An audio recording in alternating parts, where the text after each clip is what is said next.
All right.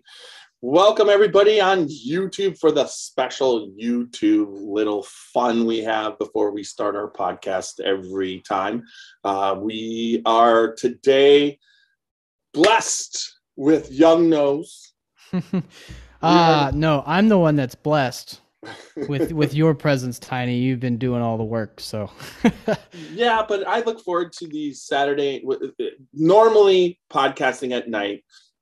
Just so you know, there could be some background stuff going on because we are podcasting at 10 a.m. on Saturday morning. Yeah, because that's what you do on Saturday morning. Yeah, this is about morning drinking. But if you hear anything, my granddaughter's upstairs, whatever, there could be some background noise. But that's what this podcast is about. It's almost like a breakfast bourbon podcast. And there's a potential for a furry intruder. Well, it doesn't matter night or day. Lena will walk across. No, that's just kidding. No, it doesn't matter. That's your awesome cat. Now, your cats, right? Correct. Yeah, cats. Which you might actually hear one's meowing now. So there you go. But it's great to have once a month. We've been working this out, and we've been able to get Young Nose samples down, or he's been able to purchase a bottle of what we're tasting. But when he was up here just recently, and we got to see him at the last Scotchy Bourbon Boy meeting, Scotchy. Yeah. Oh, that was fun. That was right there for Super Nash. We've got he was down here, so he was able to take home a bunch of samples. Plus, I had sent him samples, so we're good for the next couple months, right? Oh yeah, definitely. But you never know. Something special might pop up, and we might get something that's special that we might, because Young Nose is a lot about Scotch. He loves Scotch. There's no doubt about it. He was the Scotchy part. He drove the Scotchy part of the Scotchy Bourbon Boys. And then also, we've been doing the Japanese whiskey, and he's been loving that. I have too. The Japanese has been really good. That Hibiki bottle, just so you know, I've heard that it was I believe MSRP was $129.99. I got that for Christmas and we popped that. But right now, secondary, that bottle is demanding almost anything that people are trading up to $600-700 worth of bourbon to get that bottle. Sheesh. So it's kind of gone off the chart secondary at first, but I know why it went off the chart secondary. It's delicious. It's damn good. Whiskey, it's very unique, and it was available. So everybody, once again, I'm Tiny, your Scotchy Bourbon Boy host, and that is Young Nose Johnson. Full disclosure, correct? But yes, if you want to know where Young Nose gets his nickname, it's based off of his ability to nose a bourbon and pick stuff out better than us old fuckers. So it really comes down to that. I don't know. You've gotten quite a bit of experience, so there's some things that you can pull out that my nose is still not seeing. So or smelling rather. The all-seeing eye knows. Anyways, but today we are going to be tasting 4 expressions of the Calumet Farm line. Calumet has a really cool bottle. It's nice looking bottle. This particular bottle, just for everybody to know, there's this much. This was one of our original members, the Scotchy Bourbon Boys. It was Don Casey. He brought this for the Scotchy Bourbon Boys. And we only drink this at meetings or podcasts, and this is what's left. So Young Nose left with a sample of this. He had already had the other ones, but this 10-year, I think that would have been September of 2019. So this is 2.5 years of oxidation going on. So this bottle will give you an example is how long does bourbon last? This is like a 2.5 year thing. So we're going to have a good base to see with this little bit left in there. I was gonna ask you, Tiny, if that was Don's bottle that he had brought to the original meeting. Yes. So you beat me to it. Then we are tasting, that is Calumet 10-year. This is Calumet Farm's 12 year. Mm-hmm. And this here is the 14 year. And we have the Calumet 15 year. Now, these samples are 100% Super Nash supplied. It went from Super Nash 4 and Q to me to Young No. So it's been around the country, but these samples 100%. Remember Martin Nash, one of our really good podcasting guys. Lately, he is busy as it gets and has been enjoying life. So he's been on his early year kind of like, he's getting his work done so he can really get set to join us late spring, early summer, and start doing the things that we're going to do. But Martin Nash runs AB Fire Extinguisher Services in South Carolina. He services South Carolina, North Carolina, and Georgia, and he can take care of all your fire safety needs. That's Martin Nash AB Fire Extinguisher Services. I wanted to throw that out. We haven't for a while, but he's not here, and we're drinking his bourbon. So speaking of Super Nash, I missed him. He was actually down here in Charleston last weekend, but last weekend I was in Columbia for my training. Yeah, what did he say? His insects. Wait, it was on the some of it was on the chemicals, right? You were being part of the training was the actual. Oh, no. This is totally different. I'm starting to branch out for something totally different. I was going to training for home inspection. Yep, I'm training to become a home inspector here in South Carolina. Right, and so that when you can find what you do is you inspect the home, you see the termites, and then you call your company and say, "Hey, they need their termites taken care of." In a roundabout way, you can't just like do it like that. There's a lot of red tape to jump through, but for the most part, that's what the class was for. To teach you the red tape. Right? Don't say it. Yeah, don't put that part on YouTube. Anyways, so we're gonna be we miss him. One of the things the people on YouTube are gonna get this first because you're watching YouTube, and this part isn't gonna be in the podcast, but the Scotchy Bourbon Boys pretty much have lined up their first ever barrel pick. It's a done freaking deal. That's crazy. I have a lot. That is awesome. Ann Dimmick of OHLQ has walked me through this. A wonderful woman. We love everything that Ann has done through Watershed. She just basically has all the information, and it was just everything I was hearing about doing an Ohio State club barrel pick was not good. Takes too long to get. It takes too long to do this. It takes too long to do that. You don't get stuff. She basically has taken that program and she's walking me through this, and none of it's true at this point. It's like, you got a group, you got the backing, and you want it. She put me in front of the right person at Jim Beam. This is a Knob Creek barrel pick that we're allowed to only have 4 people on because we're still under these restrictions. But I plan, if this goes well, to have another 2 the rest of the year, and I'm working on those. But if this goes well, we'll have 2 more picks after that. But this Knob Creek pick, I have teamed up with Carrie Sullivan, who owns the barrel room where we have our meetings. And you met Carrie last time when you were here, John. She was my tasting partner when we were doing that. And I remember from the barrel room. It's going to be called the Scotchy Bourbon Boys Barrel Room Select.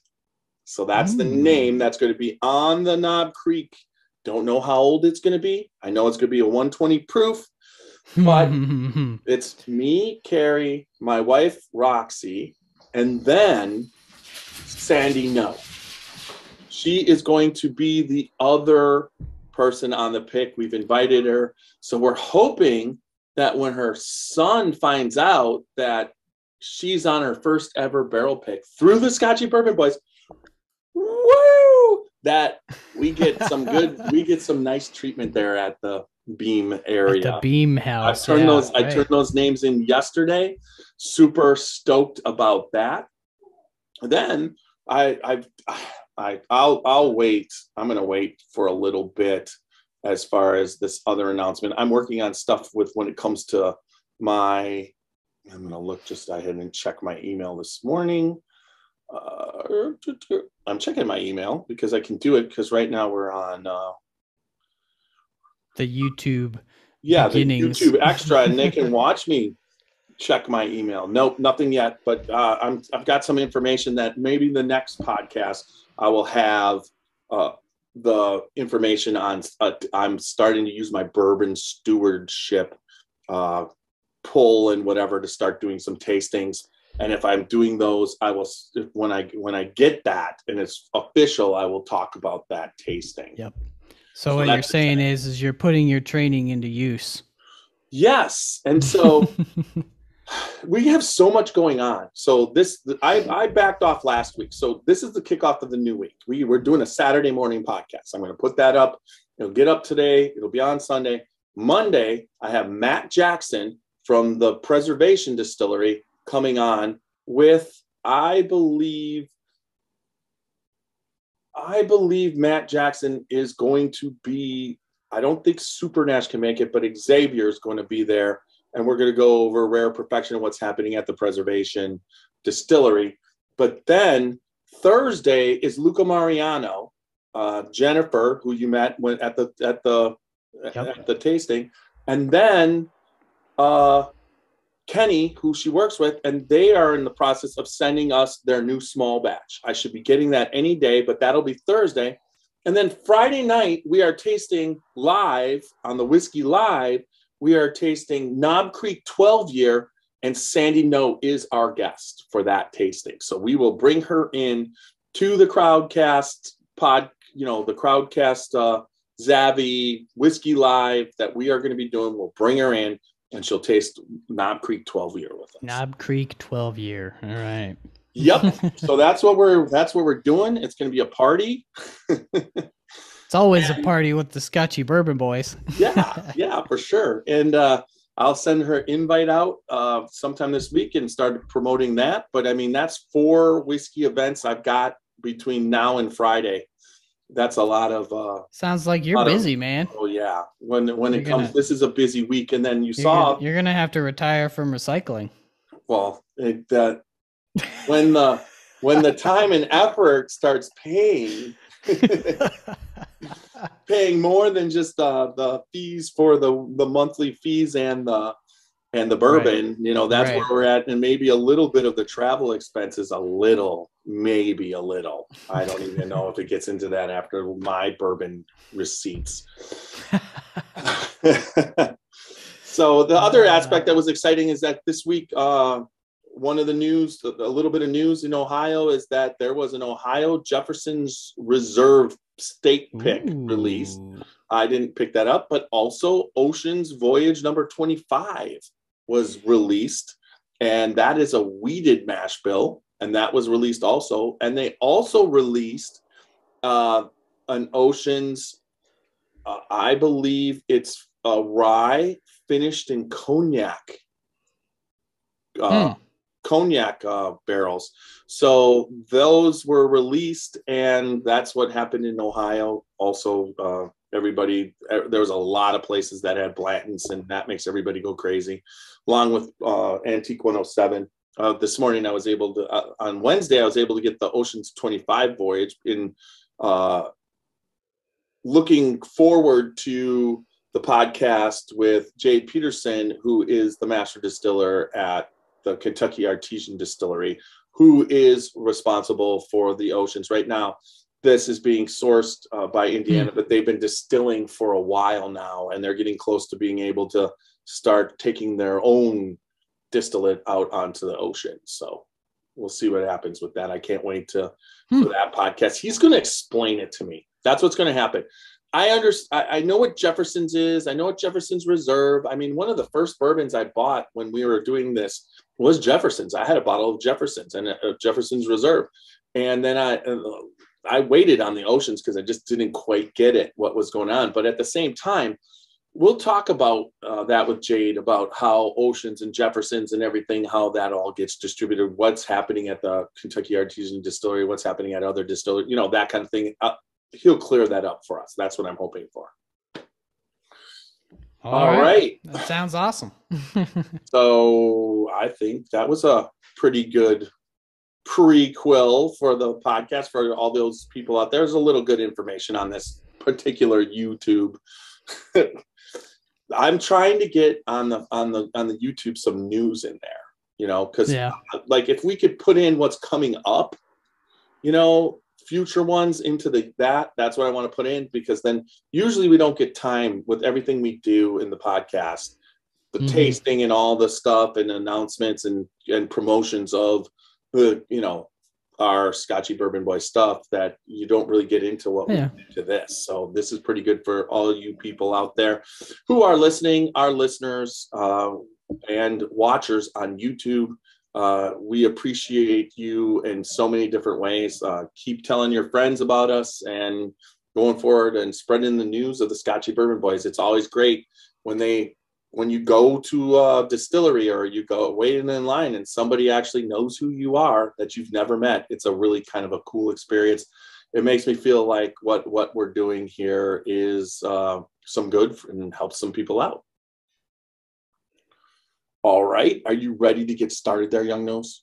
Oh, I'm ready. Yes, sir. Have I been talking too much? Oh, yes, I do that, don't I? Well, yes, but that's okay because I really don't have much to say.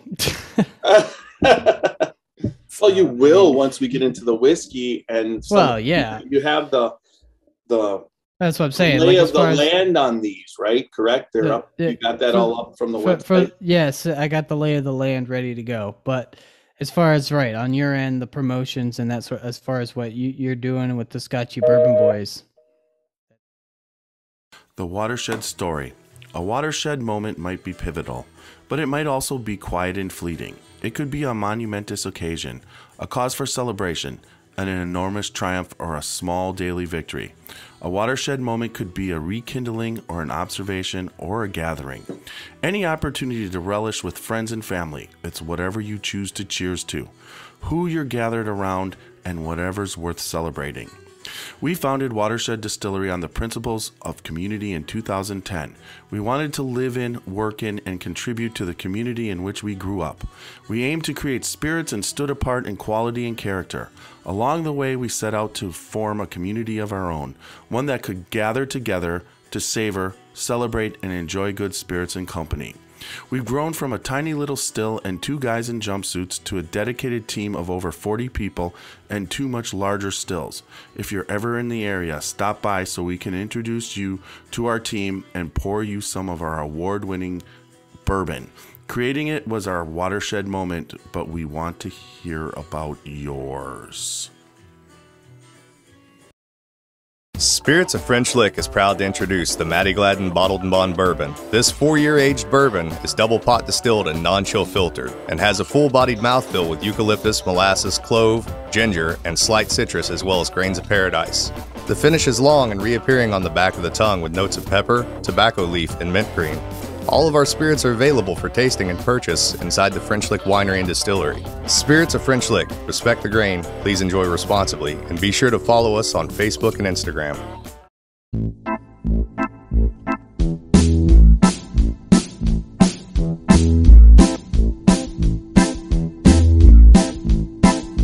Oh, show me the way to the next whiskey bar. Oh, don't ask why. Oh, don't ask why. Show me the way to the next whiskey bar. Oh, don't ask why. Oh, don't ask why. For if we don't find the next whiskey bar, I tell you we must die. I tell you we must die. I tell you, I tell you, I tell you we must die. Whoa, Tiny, you're a little excited this morning. Oh yeah, it's 10 a.m. Tiny right here. Not work 10 all a.m. day, Tiny. 9:30 at night, Tiny. This is freaking power juiced. Got up at 5:30, got in a whiskey line, and freaking nailed the crap out of it, right? That's the Tiny this is. Tiny's pumped up. Woo! So tell us about that, Tiny. What happened at 5:30 this morning? I got in. I went to this. Oh, by the way, we are the Scotchy Bourbon Boys. I'm Tiny. This is Young Nose Johnson here for his Saturday morning appearances that he has been right diligent. I think it's 3 months in a row, correct? I think we've been. Yes, sir. Yep. We've been getting into the swing of things with, got some samples, got some bourbon going, got some supply. Yeah, that's what we needed. right. We've got it down how we're going to do it. It took us a little while. We weren't sure. And, and he was talking and he's like, well, I don't know. And I'm like, we're going to make this freaking work. That's what we've done it. So yeah, figured out the time that we can do it, where it's perfect for what we're doing. You will hear a little bit of background noise from my podcast, because this podcast is happening at 10 a.m. and I have a 5-year-old granddaughter running around. All the shit's going on upstairs, but I'm downstairs here in the podcast room and ready to go, having a blast. But in that line this morning, so those of you who, one of the things I like to do is to promote the podcast. I go Saturday morning. I have my favorite hot spot that I get whiskey. I've befriended all the people, but there are new people every single time in that line. And I've got Scotchy Bourbon Boy cards and I talk to them and really promote and do that. So that's the main reason I'm going in line. But also the tasting business that I'm working on as a executive bourbon steward, you want to use that. And I've got the glassware. It promotes the Scotchy Bourbon Boys, but it also makes you a little bit of, you can make some side money through the business, through these tastings. So you got to have the bourbon for the tastings. And I just don't want to rely on Super Nash for all the bourbon for these tastings. So what I want to do is somehow keep getting my own bourbon in, but paying the MSRP prices. I don't want to be paying, if someone wants a high-end tasting and I can't get like Pappy 15 year, I can get Pappy 15 year, but they got to pay for it. So right. Yeah, no, that makes 15 sense. Years, $1,700, $2,000. I mean, it just depends on the secondary market. And if I have to pay that for the tastings, I'm not paying it. The people who want to taste it would be the ones that were paying it. And there's a lot of people who want to do stuff like that. But when I'm offering these tastings, like these group tastings at dinners or whatever, and I can go in, I can have my own bourbon. And one of the bourbons that I will be offering in these tastings is Blanton's. I mean, everybody loves Blanton's. It's just this huge popular thing. I think at Christmas time, being who I am, I had like 35 people ask me if I can get Blanton's. And I told a couple I would try, but it never came available. So today was the first time it became available, and I had a little thing. So there's a case at the liquor store. So I get there and I'm like, well, last week, Colonel Taylor Small Batch, the guy was here at 5:15. He was first in line. I got to be there by 5:30. So I get there at 5:30. Now, in the state of Ohio, we are really nice people, and we don't respond to cold well. I'm a Wisconsinite. I could care less, but most people. So when you get to these places at 5:30 in the morning and it's not opening, the store's not opening till 7, and then the liquor store doesn't open till 9, people are waiting in their cars. Now, if you do this in Kentucky, right, and wait in a car, and someone walks up and gets in line at the distillery, you're shit out of luck. There's no such thing as fucking car lines in Kentucky. There's no chair lines in Kentucky. There's no car lines in Kentucky. It's you there, no matter what. And there's no saving spots. Like, you can't put a chair down. Now, the only thing you might be able to get away with is your wife comes with you at 5:30 in the morning, and you both set some chairs, but in some places they don't even allow chairs, but you establish her there, and then it's cold out, so she goes back into the car and she can come back out when the lines, when it's getting close. That's okay. She never left the distillery. But in some cases, they'll let somebody, she's like, I'm going to go get coffee and donuts. And they'll let that happen too. you know. Well, yeah, of course. If they're bringing back coffee and donuts right. for a couple of people. Right. So that's fine. But other than that, you have to be. I've rolled up at a distillery at 4:45, and I put they at the time let us put chairs. I put the chairs down. I sat down, and then 12 people came out of their cars, and then they didn't say a word to me because I was first in line. That's Kentucky. You got to be in line. Everything else is off. But here in Ohio, I walked up. The first thing I did is walk up to the one guy. He's like, I'm 3 in line, and I'm like, who's got the list? And he pointed it out. So all of a sudden he points out the list, and I'm 7. Now everybody knows cases of Blanton is 6. So I made the decision at 5:30 in the morning. Am I just going to go back home and go to bed, or am I going to stay, hand out my cards, and try and get what else there was? There was Antique 107, which was worth sitting around and handing out cards and talking. I'm so glad I stayed. So I met a couple guys. I believe Carl was one, and then we talked, and he's like a YouTube guy, and he was so excited to start listening to the YouTube. He's already listening to it, right? Probably right now he's listening to all of our YouTube because he likes it in the background. He just listens to podcasts. He said, I'm running out.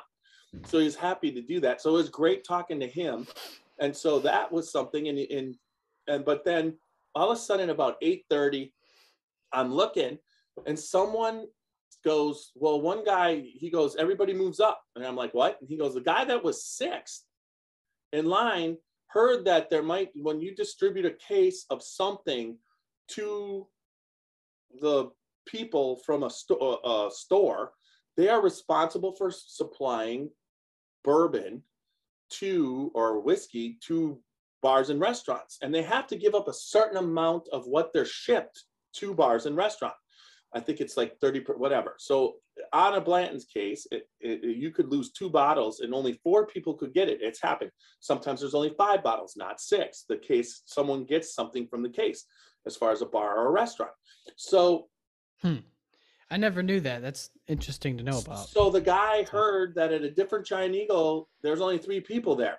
So he quick booked off to the other Giant Eagle, and I'm now 6th. And I'm like, what? I'm 6th. I've been waiting and I'm getting rewarded, because usually I've been 7th, 8th, and every single time, whatever's hot, nobody ever skips. Like, it's like there's 6 bottles of Blanton's. All 6 people in front of me were getting Blanton's. So that one guy left. So if it was a full case, I'm going to get my Blanton's for my tasting. I'm not that excited about Blanton's personally. I can tell people what they can like. I can tell them all about the brand. I know it inside and out. But personally, I would never have bought this bottle. It's $65 out the door, which is reasonable. People pay $200-$300 for it. But at the same time, I have enough for myself personally. But this would be so that I could offer it for a tasting. So I got that, went back in line, got an Antique 107, headed back off, and we started podcasting just like this. But that's the and now line. He's all pumped up, so that's why. But in Ohio, you can have a car line because it's cold, and people here in Ohio are a little bit reasonable to some things. And I was, that's one thing I want to get out. Like, just make sure if why would you, if someone came at 1 o'clock in the morning and has been sitting in their car in a grocery store, parking lot, and you come at, 5:30 or 6 o'clock, you should not be ahead of that person. Now in Kentucky, everybody knows the rules. It's not when you're in your car. It's not when you're nothing. It's right there. And every single distillery or liquor store will always tell you that's what it is right there. But that's not how it works in Ohio. That's just a little different thing I want to put out there. But I got new listeners, 20 cards handed out, great time in line, and great bourbon to start, to start your week. Yeah, that's awesome, Tidy. That's a great story. So this is a kickoff week. I've never really had that experience personally. I know I've heard you and Super Nash going out when we went to Bourbon Festival and that sort of thing, but it's just like, it's not really something that I've gone out and done, you know what I mean, as far as like the bourbon hunting experience. I mean, I hear these stories and it sounds awesome, but in that situation, if it were me, I'd probably just be like standing there, like just waiting. No, not really worried about what I'm doing. No, Yeah, bourbon guys are awesome, and they're talkative, and they got stories just like I have a story. They all talk. They're everybody that pretty much the line is now right. The regulars I know, but I'm gonna basically be meeting the owner of the cigar bar up towards Akron that one of the guys in line goes to, and he wants me to talk to the owner about tasting. So this is where a lot of networking that you can do. You know, you could do all this networking and get it done, and it just has so much value to the podcast. So if you're in line, if you ever go in line, you better at least challenge yourself for 15 cards, and in that line, you walk away by all I do is I say I'm a part of a bourbon podcast. We also have a group. We have a Facebook group. We're on YouTube. We're on all the media. We're national, but we're also local. If you want to come to our meetings, and I hand them who wants a card, and whoever takes a card. Then I walk after the line and pick up 2 or 3 of the cards that got dropped on the floor. That's just how this works. I understand. I would say that if someone asks you for, about a bird, whatever in the future, and you ask, just say, I'm not interested. It doesn't hurt our feelings. And this way my card stays a little bit cleaner. But same thing. That's what I'm going to do. Brush it up with wool, Windex. Super Nash knows a really good liquor store that's by you. He was telling me. Yeah. So you're going to have to do. I was going to ask him about it, but I wasn't in Charleston, so I was going to have him take me there. Yeah, but it's not like he can't tell you where it is and you go. But I'm going to challenge you on one of these Saturdays or one of these release days, that whatever you can work out, that you go to that. Like if it's a release on a Saturday morning and they got a cookout and they're doing lottery tickets and they'll do drawings and everything, so you could buy a bottle. He's got a couple of places that he goes that he does that. You do it once, talk to the people, and hand that card out and get to know your liquor store. Start to get to know your liquor store owner, so that he knows you're podcasting. And even though you're not like huge as whatever into that as far as how many times you're podcasting, but if you give out 15 cards there and promote the podcast while you're there, I guarantee you, if you did that, you'd have just the best time. Because every single time I ever do it, the people there, the one time I was at Heaven Hill, they were the couple who had were camping on the campgrounds next to Heaven Hill Distillery. Their mom and dad were watching their 4 kids. She was pregnant with their 5th. She was there so they could get 2 bottles, and they were camped out. She had all of her backpack stuff, and she had water and all the stuff. And then he was like talking about it, got to meet him, and then he became a Scotchy bourbon boy right there in front of me. I mean, it's just a cool experience to meet different people doing different things. But bourbon is the one thing that brings, like we say, it's good bourbon equals good friends and good times. Well, when you're waiting to buy it too, it means the same thing. And then every once in a while you get those flippers who aren't part of this kind of thing, and they come in and they cause a little commotion, but it's always fun to see a little commotion. I love commotion. Skippers, they're called skippers. I guess what I'm saying is I would it's not something that I would naturally go out and do. You already hit that on the head, but it's not something that I don't think I would feel comfortable doing by myself the first time. You know what I mean? Well, then when I get by you, I'll have to take you. I'll have to do what Super Nash did for me when he came up that November 2 years ago. Not last November, but the November there. He took me and showed me. It might have been in March or no, whatever. Whenever he came, it's it was. He showed me what to do, and I met a lot of people. We just were in line. He showed me, and what he does, he just talks about bourbon, talks about his experience, talks about what he drank. I mean, just straight up. And if you just start the conversation, you can just talk, because they're all in the same experiences. Some are newer, some are better, some are know what they're, you know what I mean? It's just a lot of fun. Mm-hmm.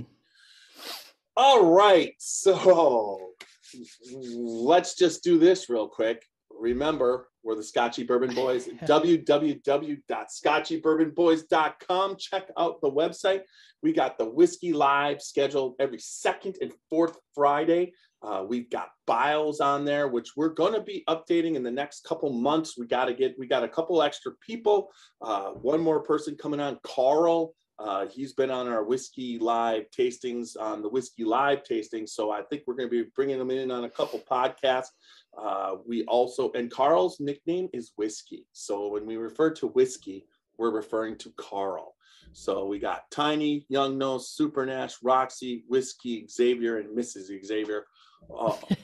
So there's the Scotchy Bourbon Boys for you right there. Our bios are right there. Check that out. But while you're there, top right-hand corner, there's a Patreon button. Hit that Patreon button. All the support we can get. And announcing this right now at this moment on the Scotchy Bourbon Boys, we have secured a Knob Creek barrel pick called the Scotchy Bourbon Boys Barrel Select. Woo! No, wait, Scotchy Bourbon Boys Barrel Room Select. We have hooked up with the Barrel Room in North Canton, and we are going to be going down there June 9th to do that pick, plus Sandy No. Fred No, Master Distiller, is going to be picking that barrel with us. It should be a fantastic time. It takes a while after that. We will be selling there'll be a pre-sale so that you can reserve your bottle when it comes in. For everybody in this area will be pickup, and then we'll also have a charge for shipping. So anybody who wants to get in on this, it's coming up. I've already mentioned it to some people. I thought I was going to have some trouble. It doesn't look like there's going to be any trouble moving this. After the Knob Creek barrel pick that I wasn't involved in, the Luca Mariano pick last year that we did. That was fun. Barrel pick at Kentucky Bourbon Festival. A lot of people thought that was the best pick of the festival, and Tiny was on that one. And then the Scotchy Bourbon Boys was on the Luca Mariano, which a lot of people just kind of didn't think it was the greatest. But we were on that pick. I got my bottle. I opened it up recently, and it is absolutely delicious, especially if you went there and you have that bottle and you haven't opened it, you have to. Because what was in that bottle and what I remember from the tasting, what went in that bottle is even better than I remember that day at the tasting. I think it was a little cold. It was a little cold, a little rainy. It wasn't perfect for your palate. There was a lot of different foods happening. So I think with that barrel pick, there was some things going on, but at the same time, what went in the bottle and you don't got those things going on, absolutely delicious. That single. I particularly enjoyed Lucky Mariano's their rye whiskey was really good. I like that one. Rye whiskey. Yeah, you robbed me of it, but I didn't rob. You handed it over. I thought it was okay. we did an honest trade on that one. It wasn't a spit out, but it was not one of my. Everybody knows especially with Young knows that I'm not a fan of rye whiskey. So you have to make a fantastic rye that doesn't taste like rye for me to like it. And if you remember, it's like you with the Ardbeg, three quarters glass water, 1/4 glass Ardbeg. Yeah, hey, wasn't that good?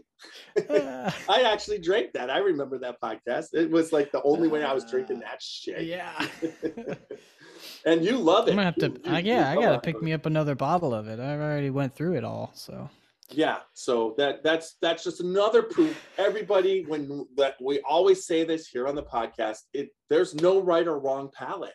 You drink and eat what you want to eat. And just because you don't like something that some so-called whiskey expert doesn't mean that somehow you're a bad person or worse off. It means you like different things. You're the scum of the earth. Holy crap. I mean, just if you could apply like the whole aspect of racism towards whiskey. It's like you don't like that. You know what I mean? What would you call that? What would you call that? Whiskeyism or something? Yeah, whiskeyism. You're a whiskeyist. Yeah, Yeah, right. You're a whiskeyist. If you don't like that, you have to like that. Yeah. Because otherwise, you're a whiskeyist. You know what I mean? You have to be inclusive of all whiskeys. Yes, we are. No, like what you like and hate what you hate. That's just that simple. If you like to put it on the rocks, if you like to put it on Coke, don't let anybody in any group ever tell you somehow because you're new to something that somehow that you should feel bad about it. It's just, you shouldn't. Find out, educate yourself, enjoy whiskey. That's the key, right? Absolutely. So anyways, one more time, we were on YouTube. We are on YouTube. Scotchy Bourbon. So we haven't left YouTube. No, we're still on YouTube, but we're also podcasting. We're on all podcast formats. So whatever you listen to, please subscribe and leave comments because that helps us out on our viewership and the algorithm. Same thing on YouTube. Please give us a thumbs up. Comment about how you like it. It always seems like the more views you get, the more thumbs down you can get, and the more negative comments that you get. But on the lesser ones, you get way more ups and a few good comments. So it's just a horse apiece. If you're getting a certain amount, you're going to get the negative aspects of what you do. I am a realist. So is Young Nose. You all don't have to just love us.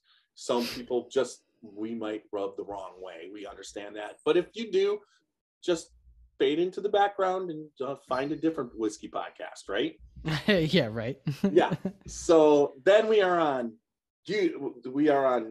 Twitter. We have a Facebook group, a Facebook page. Join that Facebook group. Get all the information on all the stuff that happens here in North Canton, Ohio. We've got meetings. The Facebook group is primarily where I keep updated with what's going on. Right, and I'm supposed to be sending you more pictures. I think I did text you a picture this week for the Instagram. I'll have to go back and look at it. We got to keep doing the Instagram. And then we're Scotchy Bourbon Boys there. On Twitter, we're at Scotchy The. I keep that going. We're actually, under my name, Jeffrey Mueller, we are on LinkedIn. That's even another fun I remember seeing that. And from everything I've been being pressured to do, coming soon, I would say in the next month or two, TikTok. So we'll see what happens. TikTok. I'm planning on doing some bottle chugging. That's just that simple. I'm just gonna take the bottle, chug it, smash it on the ground, and I'll give you a nice rating on that as a bottle chug. It's the bottle. What should it be? Bottle chug Thursday. I'll figure it out. It's coming. So anyways, today, I think we covered everything, right? I think Young Nose needs to cover the bottle chug. That'll really make my wife happy. I'll do a bottle chug and then he can do one right after, and I'll do the bottle chug, but he'll do the bottle chug puke. Yeah. He'll chug the bottle and then Ralph, and we'll get that on TikTok. That was like that was like the whiskey live we did when I choked on the pecan and I just spit the bourbon out everywhere. We were watching Space Force came out on Netflix, and last night we were watching it, and then the one of the characters said something, and I was just in the middle of sipping, and I basically cracked up and decided I wanted to completely inhale the little sip of whiskey I was taking at the time. Lit my lungs on fire. I wasn't catching my breath. I've been known to do this a time or two, we all. I remember you talking about that. That was just last night. So the one time I did it was with Booker's, and I was like, I got up and I was crawling up the stairs while I'm like, yeah. And then afterward, you said that was your home remedy for COVID killing. Yeah, just flush out your lungs. Right. Figure it out. Not recommended. Do not try that. But if you can figure it out, it works. Anyways, all right. So, you want to start us off on what we are tasting today? Yes. Today we've got a lovely expression. I know you kind of hinted at the beginning, I believe, in the YouTube segment, but we have Calumet Farms. We have 4 expressions from them. We have their 10-year, we have their 12-year, their 14-year, and their 15-year. So, let's get into these samples are provided by Super Nash. Thank you, Super Nash, yep, for your generous blessings of bourbon. Yeah, 100%. This is the first time the Scotchy Bourbon Boys are covering Calumet Farms. This 10-year bottle was one of our original members, Don Casey. He brought this when we the people who actually become part of the club. We have a lot of people come to the meetings, but the actual members of the Scotchy Bourbon Boys Club, the way that you bring in is you bring a bottle to share. You'll always be able to drink whiskey from my stock and whiskey at the meeting, but the bottle you bring for the club is the one that everybody can share throughout other meetings, and it stays here with the Scotchy Bourbon Boys in the club. So that one has one. It's about 2 years old. Well, actually, it is over 2. It's 2019.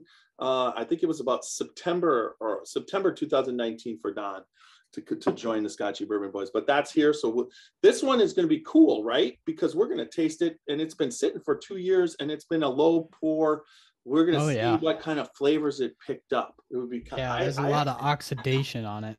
I had that meeting actually on tape. I've never used it, but I have it on tape. I think, on video, I think I should go back and see. That's funny. I was just thinking that. I think I might still have our tasting notes or at the very least our barrel bash rating for it, because I believe we had tasted it before on a podcast, but that was like early when we started, because we were running out of stuff to taste. Yeah, but let me see real quick. That was before the Super Nash days. Yeah, it was. It wasn't before the Xavier days, right? I have purchased, let's see, I'm going to get this up here slowly. Just in the process of getting the barrel ready to bash. We are going to barrel bash, and that was Young Nose who checked out for a second because he went to get the notes. Oh. Leo, what are you doing? Leo wants to see what those notes were saying. This is furry friend number 1. Welcome, Leo, to the podcast. This is Leo, our kitty. One of two. One of 3. Now that's right. You have an older cat then, right? Yep. We have Violet. She's the oldest. And then there's Leo and Toby. Those were the 2 that we rescued from Sluzniks. Now I'm going to say, opening up this bottle. Now see what happens when you... Yep, there it is. It was podcast number 20. And it was Calumet Farm, huh? Calumet Farm 10-year. Yep. And I actually have the tasting notes that we wrote down. Okay, well, maybe we can compare.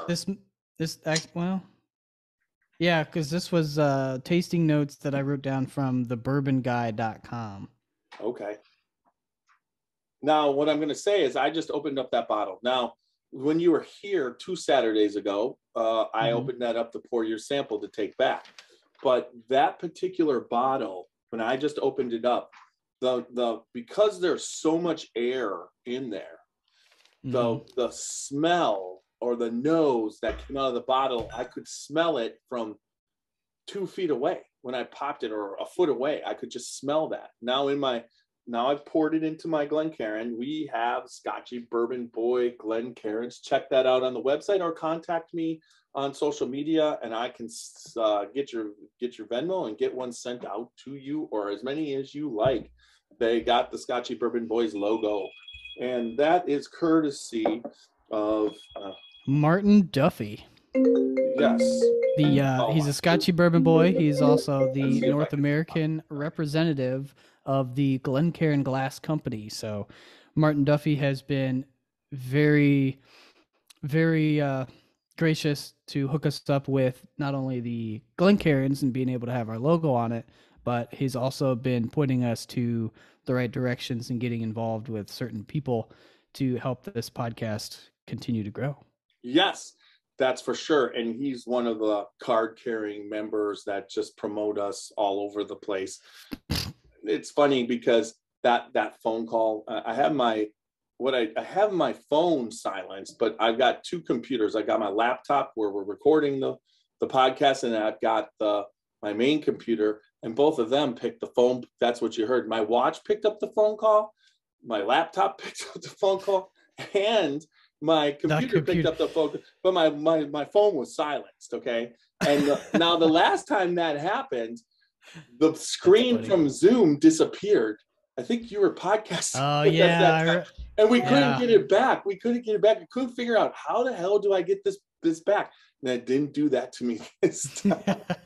There we go. And I'm going to get a notification that he's leaving me. My boss is leaving me a message, and I already know what's going on. So I figured that's why my phone was silent. But I'll have to call him back when it's over. All right. Anyways. Okay. So we got you got the tasting notes, right? Anyway, yeah, I got tasting notes that I had wrote down from bourbonguy.com. We also have the tasting notes from the Calumet Farm's website. But we're going to be starting with the 10-year, correct? Yes, we're going to do 10, 12, 14, right. 15. All righty. So you got your 10 in your Glencairn? No, not yet. I'm slacking over here. You know, the funny thing is we were talking about it. This is sourced bourbon, but you have some information about the company that sources it and puts it out and that kind of thing, right? No. What do you mean? I don't have. I mean, the company. Yeah, you had it. We were talking about that before, weren't we? Not of the company that distills it. No, not the distiller, but the company that gets it bottled, and there's an actual company that does that. Hold on. Okay. Yeah, they're out of Bowling Green, Kentucky. Yeah, I know that. Right. Yes. Bottled by Three Springs Bottling Company out of Bowling Green, Kentucky. Right, and then they're okay. Hold on. So the bourbon is produced in Bardstown. This is coming off their website. It doesn't disclose who is distilling. There are a couple guesses that you could probably make as to who's holding some of their distillate and aging it for them, but it's being distilled and aged in Bardstown, Kentucky. Each expression, so each bourbon is made the same way. It's a small batch bourbon made out of 19 barrels, and they're all from the same rack on the rick.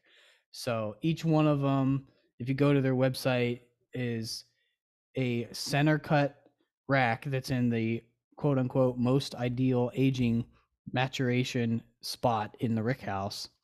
And they use, their rigorous tasting and smell profiles to make sure that not just one or a few, but all 19 of these barrels are ready to go to be mixed together to create the expressions that we have here. So the only difference between the 10, 12, 14, and 15 is the age in the barrel and their proof.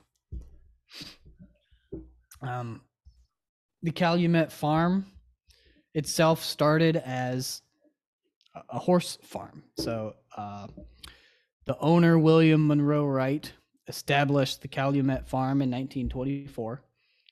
It was a small farm in Lexington, Kentucky. That's where the farm originated.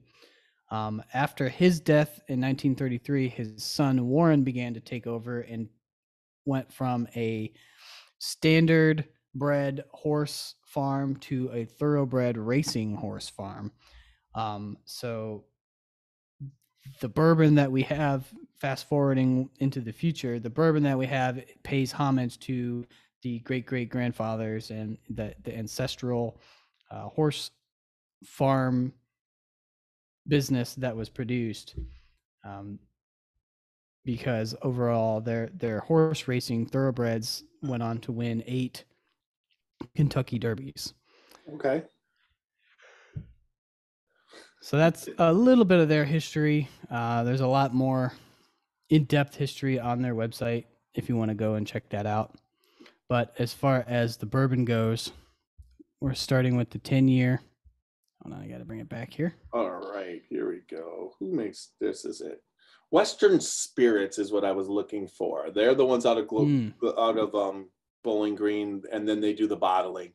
But that, you're right. It's what's cool is I didn't realize that the Calumet Farm was directly tied to the Calumet Farm. I thought it was just kind of, sometimes you name it, You name it Right. after somebody, like for instance, E.H. Taylor. He did distill there, but it's named after that distiller. You know what I mean? And then I just didn't realize that, Yeah, I didn't know that either until I started looking it up, because when I was looking it up, I seen a website for Calumet Farm for horse racing, and I'm like, well, that's kind of coincidental, but I didn't really put two and two together until I actually started reading through some of the articles and stuff, and I'm like, well, yeah, okay, Yeah. that's actually pretty cool. On the Calumet Farm, the CalumetBourbon.com, which is the Yeah, that's their website. Yep. The history is the history of the farm. Yeah. And how it led into and where they're doing that now. And then you actually can get details on the farm, the current running farm. I mean, find out things. So it's kind of the farm itself is still is operable. It's still going on. Well, if we are going to get this shit barrel bashed in a little bit, we need to get going. This is true. You can tell us, why don't you take us into, as we get to start knows this, what our barrel bashing rating system is. Well, the barrel bash rating system for the Scotchy Bourbon Boys, I'm going to have to remember specifically, because it's been. You remember the updates, right? It's been tweaked a little bit. We now have a total rating of 18, and that would be a score of 5 barrel bashes for the taste and the finish, because taste and finish are particularly more attributable to description and importance, I guess, if I have to put a word on it. Not that the others aren't important, but nose and body are still at a 4 rating. So you get a total of 18 out of 18 for a perfect score, unless either one of us decide to add an additional score on any of the categories, which is our Bud Up score. So potentially a 19 out of 18. So a little bit more of a tweak on there, but that is our rating system, and I'm ready to taste this bourbon if you are. Oh, I am too. I'm nosing it. Like I said, the nose is so much more than what I remember. I get the caramel, but I get a little bit of orange. As I say, yeah, we're going to go on our own first, and then I'll read off the tasting notes that we had prior. Yeah, and what's on the caramel, website. Citrus, and maybe some marmalade, believe it or not. I'm actually getting like an orange fruity kind of a smell to this. And yeah, I would say you would be right. What? Like it tastes like one of those Brock's candies that are caramels, those caramel candies. That's orange, the orange one. Oh, I know what you're talking about. Yeah. It's interesting. Yeah. It smells exactly like that. Try and get something else. When you're tasting, you open up your mouth first. When you're I just got a little bit of root beer on the side here. When you're tasting with the Glencairn, you always want to hold it at the bottom base so you don't warm up your bourbon. And then also the nose is a teardrop. So if you put your nose like you normally would smell it at the bottom, you get the certain flavors. But if then you drop the glass down and you sniff towards the top of the rim, you'll get other flavors. But then also, which I found out, your dominant nostril is day to day. There's one nostril hole will always smell better, but it's when you start the nosing, you got to figure out which one it is. So you take it off to the side, like you said, and he gets that. I know what you're saying. Yeah. So mine today is the left. It's more like a cream soda, like a little bit of vanilla, not as much root beer for me. If you're gonna say that. I get like a cream soda, not quite that. I could see the cream soda, but I still get a little root beer, that little sassafras root kind of a smell. But I definitely get the orange caramel candy that you were saying, especially on the teardrop there. But yeah, this is pretty good. All right. So when you roll it around in your Glencairn, and your Glencairns actually can be put sideways if you don't fill your pores too far to make it spill. And then did we say what proof it was? No, this is 92 proof, so 46% ABV. There you go. And the mash bill on this is 74% corn, 18% rye, and 8% malted barley. 19 barrels. This rack was U3619.09 and it was 19 barrels. So it's a single rack black. Nice. This another little side note I just found. The 10-year that we have here is actually their limited and rare edition. It's quote unquote out to pasture. So this one is actually pretty hard to find. Well, we found it in my basement. Off-premise stock only, currently in some stores. Yeah, we found it in the Scotchy Bourbon Boys podcast studio. It's still here. Now the taste. So in the glass, when you swishel it around in the Glencairn, you can see how it's going to come back down. These are long, thin legs, lots of them, like 5 times more. They're just thin, is what I'm getting in my glass. So the viscosity is probably being what is it, a 96, did you say, or 94? 92. 92. Sometimes your viscosity can be down because it's not a full proof, not 107 or 112. Those things will usually cling. And it doesn't like stick to the glass and then lead to the legs. The legs just form right away and almost go right back in, right?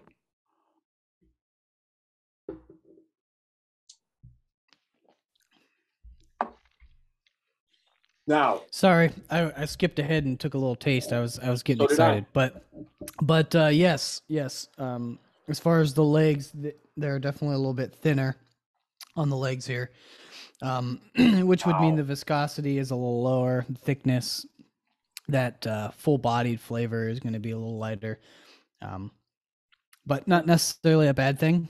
Right. Just depends on. This is a mid mouth feel. It doesn't fill your mouth completely, but it's got a nice body on it as far as what you get roof of your mouth, you get your tongue, you get underneath your tongue a little bit, but it doesn't go to the cheeks, but it's still a mid mouth range, so that's kind of good. Now, as far as the taste goes, I'm getting so it gets a little bit of the caramel up front. Mm-hmm. I get up front. I get a nice oak wood taste when it first enters your mouth. I get the caramel like in the pool, but then a little bit of orange and then oaky. But what's been happening that's spectacular on the finish, I am getting the most creamy caramel finish I've ever had in my life. Like, it's almost like I ate a Brock's caramel. The orange is gone. You know what I mean? Oh, yeah. Nice the orange part's gone, yeah. But that's the strong point is there. Mm. It's just almost like what you taste after you ate that creamy caramel. It's like creamy. Yeah. It's got this almost milky texture that's left in your mouth, like milk. Not like bourbon. Are you getting that? I'm definitely getting like the mouthfeel finish of milk, or kind of just like it's thick and kind of lingers in your mouth. But as far as like the creamy, I'm gonna back up from the finish real quick. I'm gonna go towards the taste, because the taste, like I was saying, I initially get kind of like an oak, kind of like a sweet oak on the initial, and then it definitely goes quickly into the caramel,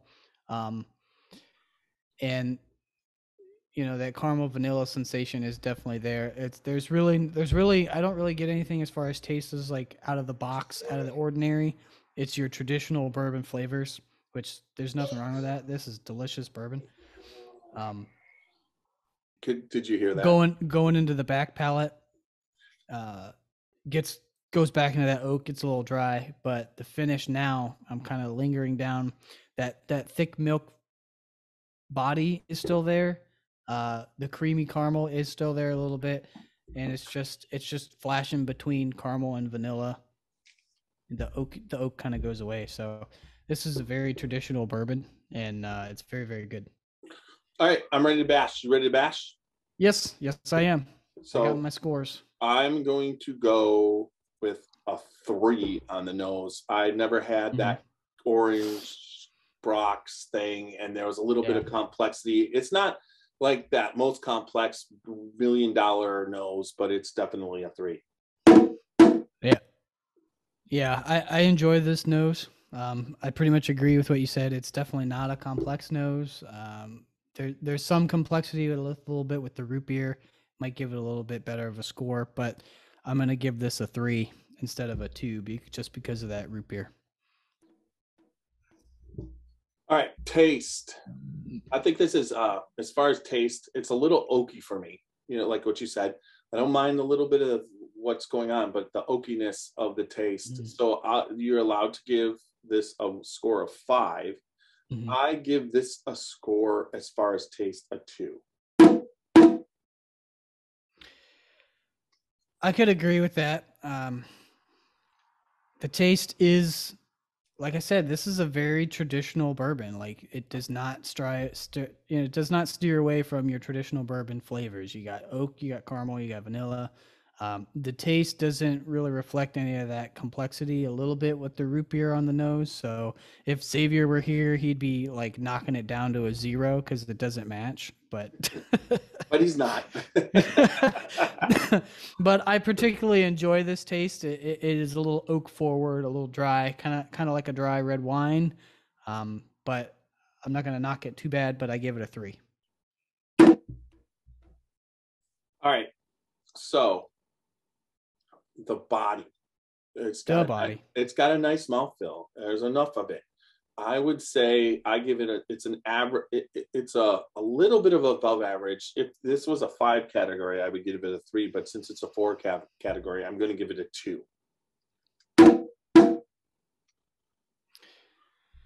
The body on this one, I pretty much agree. It is not overly thick. It's not oily or thin like a Scotch or really watered down proof. But it's okay. It's good. So I would give it a 2 also. It's average. All right. The strong point of this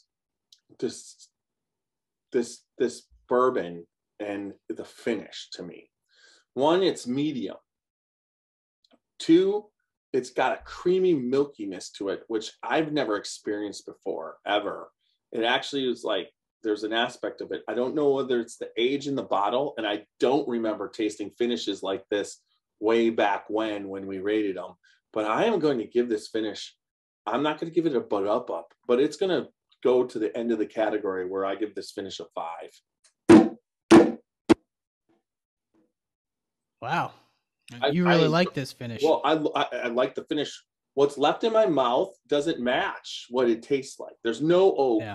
It's pure vanilla, then creamy. I just got this creamy caramel. Like I finished eating a caramel.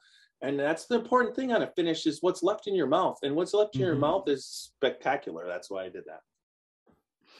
Well, I second you again. The finish on this one is definitely the strong point. I really like the finish on this one. It's a nice, long, lingering finish. It's not like a hug. There's really no like hug or anything, but it's a little warm. You're still left in your mouth, which is nice. I like that. And so the caramel is there. The vanilla is there. There's really nothing, special, but I give this a 4. And you know what that means? We both give it 12 out of 18. So 12 out of 18 is what we give Calumet tenure. So let's go on. And now that we've had that, and we know this is going to go to the shelf again, and it'll be another year before we get another one out of it. I am going to pour the 12-year. Now, once again, courtesy of Supernash. Remember, AV Fire Extinguisher Services in the South Carolina, North Carolina, and Georgia area. I'm not pouring my whole sample because I don't really want to get lit for the whole day. Oh no, yeah, I only poured half of my sample. It's so funny because those are 2 ounce. These are 2 ounce samples. Okay, they're 2 ounce pours. Okay, yeah, 2 ounce bottles, and I swear to God.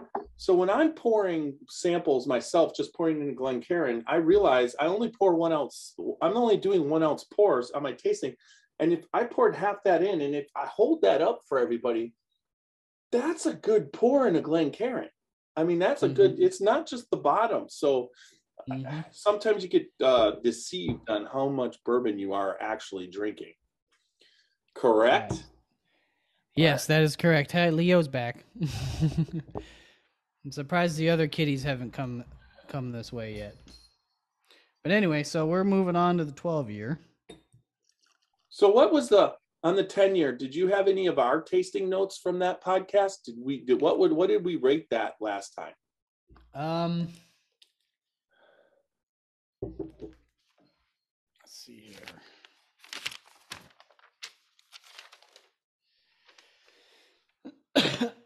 So so tasting notes, like I said, this was from the bourbonguide.com, and then I had tasting notes from the website, the Calumet Farms.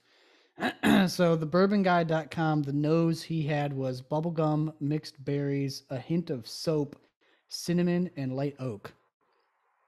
The palate was spice with cinnamon, ripe fruits, mint, and oak.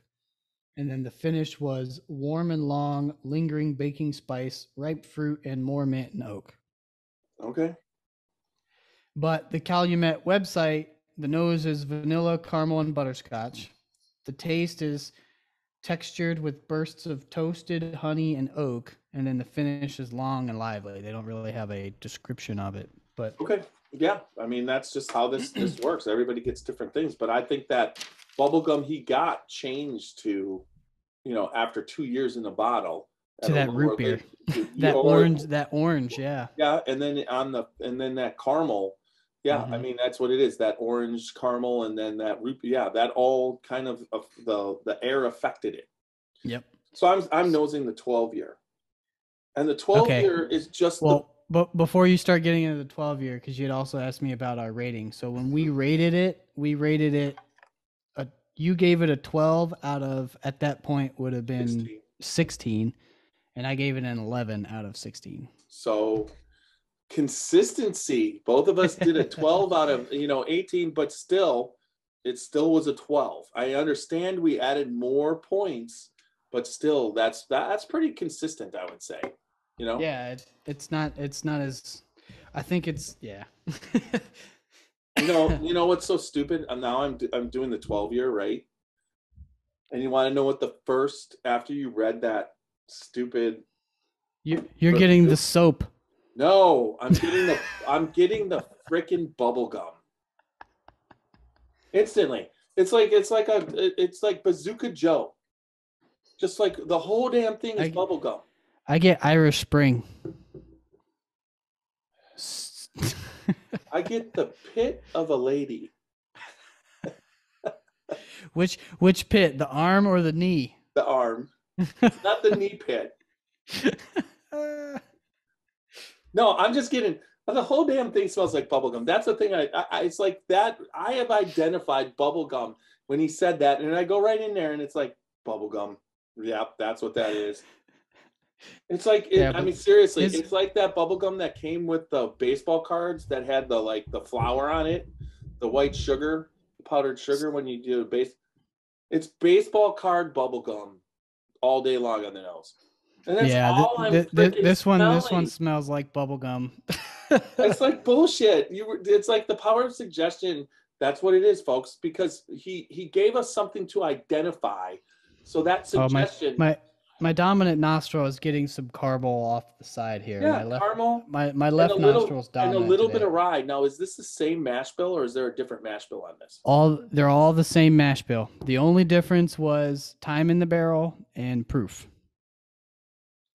Which is actually really interesting. What's the proof on this? The last podcast that you had just released with Aaron Harris was he was talking about his bourbon. You mean and the only difference between whatever was 1.5 proof. Whitbeck. Just so you know, I screwed that up. Oh. So the Aaron Harris one is the first one. I've had to reload it. But for some reason, when I did it that night, I loaded the Trip Whitbeck again. Oh, which is bourbon. Well, then I apologize. It was Trip don't worry. Whitbeck. Yeah, Trip Whitbeck. Yes, there you can go. Yeah. Yeah, but then I did reload the Aaron Harris one, so that's up there now. So now you have another one to listen to. Okay.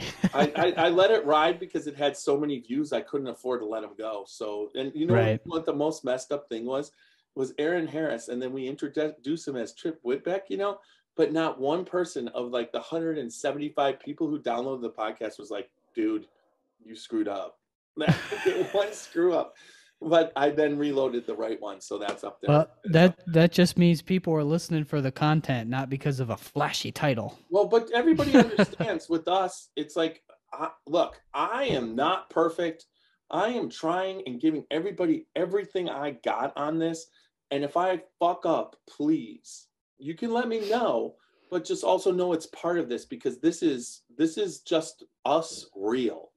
And we're letting reality go. My brain is not the best these days. You're still on a high from 5:30 this morning, so yeah, exactly. But it's like to load a podcast and have that happen. But let's just keep going so we can we need to finish this before your wife comes home. That's the goal. We got an hour, so we're getting to that 2.5 hours stretch there, Tiny. Yeah, exactly. Well, we're at 57 minutes on the actual podcast, so we're good. Yeah, I know. Okay, anyway, so next up is the 12-year. Again, same thing as before. This is the 19 barrels aged to their specifications for their 12-year profile. Same mash bill, 74 corn, 18 rye, 8 malted barley. Same producer, same distributor. The only difference is time in the barrel. So this one has been aged 2 more years. So this is 12 as opposed to 10. And this is 94 proof.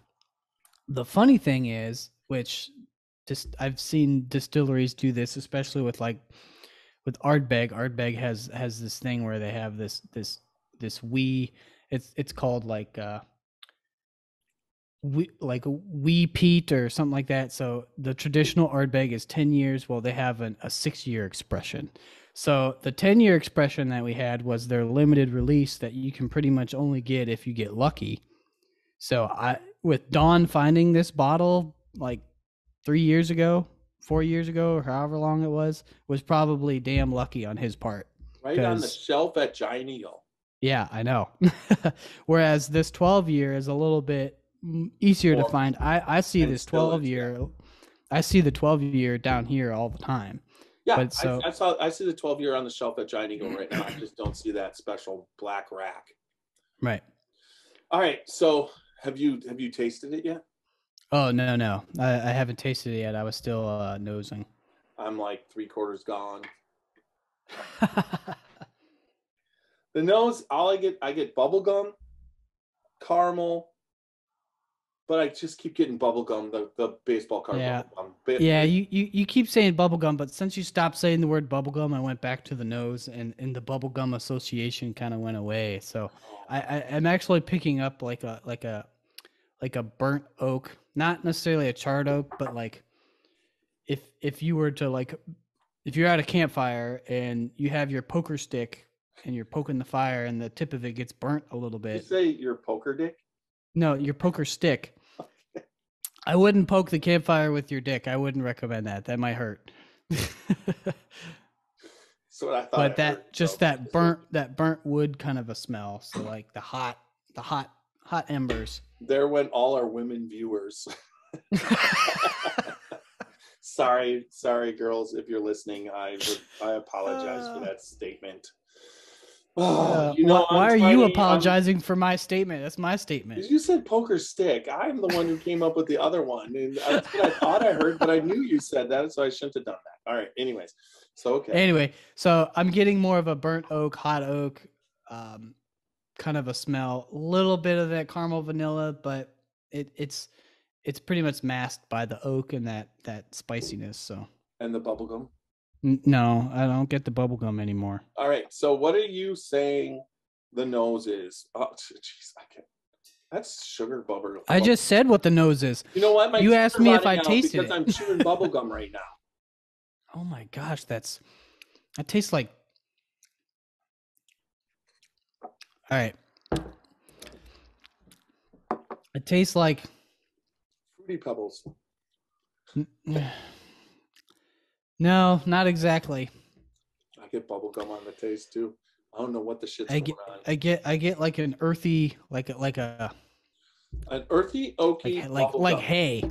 Well, no, it's like like hay. Farm, there's you're on the farm and exactly. you're bubble gum, and you drop the bubble gum out of your mouth in the barn, and then you pick it up with everything that's attached to it, and you put it back in your mouth, including the oak that was on the side of the barn that it was made of. That's what I'm getting, and I get this. I don't get this. Now the finish is not nowhere near as good on this one. Calumet is not going to be coming to us for a podcast after that review. No. Okay, let's rate this. Okay, it's just because we got to move along because we're over an hour on the podcast and the people are throwing laundry down at me right now. Let's go. You go first on the nose. I know what I'm going to give the nose. I already went over the nose. So the nose was burnt oak, give it? Little vanilla. Yes. I give it a 3 on the nose. This is a nice nose. It's not straying away from the traditional flavors. I give it a 3 also, but I give it a 3 because I want a pack of baseball cards with this. You want a pack of baseball cards? I do.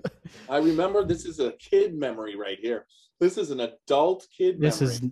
This is tiny nostalgia right here. I give it a 3 also. Let's go body next. All right. So body is very light. For whatever reason, the 12-year compared to the 10-year, the body on this one is not as thick.